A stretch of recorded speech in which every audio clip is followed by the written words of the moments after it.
Panskura chips কাণ্ডে কিশোরের আত্মহত্যার ঘটনায় নয়া মোড়। কিশোরের আত্মহত্যায় ইন্ধনের অভিযোগে শুভঙ্কর দীক্ষিত নামের এক সিভিক ভলেন্টিয়ারের বিরুদ্ধে মামলা দায়ের করেছিল পরিবার। অভিযোগ, মামলা তুলে নেওয়ার জন্য মৃত কিশোরের মা সুমিত্র দাসের ওপর বারবার চাপ দিচ্ছে ধৃতের পরিবার। আরজি করের ভয়াবহ ঘটনার কথা মনে করিয়ে কিশোরের মা ও দিদিকে ধর্ষণেরও হুমকি দেওয়া হচ্ছে বলে অভিযোগ। ইতিমধ্যে এই বিষয়ে ৮ জনের বিরুদ্ধে পাঁশকুড়া থানায় লিখিত অভিযোগ দায়ের করেছেন মৃত কিশোরের মা।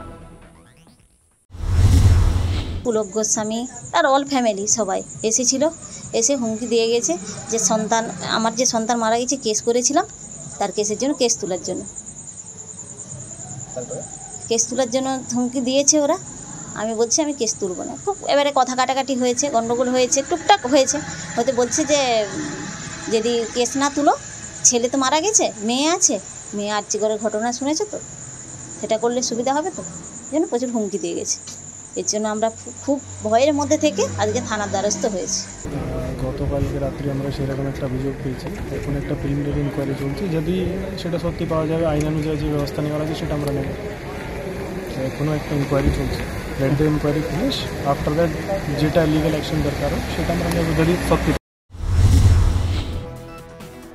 ঘটনার সূত্রপাত গত 22 মে।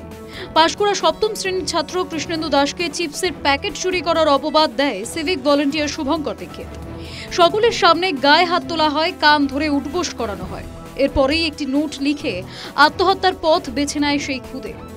অভিমানী কিশোরের সুইসাইড নোটে লেখা ছিল, মা আমি চুরি করিনি। ঘটনায় 16 দিনের মাথায় কিশোরের মায়ের অভিযোগের ভিত্তিতে গ্রেফতার করা হয় ওই সিভিক ভলেন্টিয়ারকে। বর্তমানে সে জেলেই রয়েছে। এবার সেই অভিযোগই তুলে নেওয়ার জন্যই হুমকির শিকার হচ্ছেন মৃত কিশোরের মা।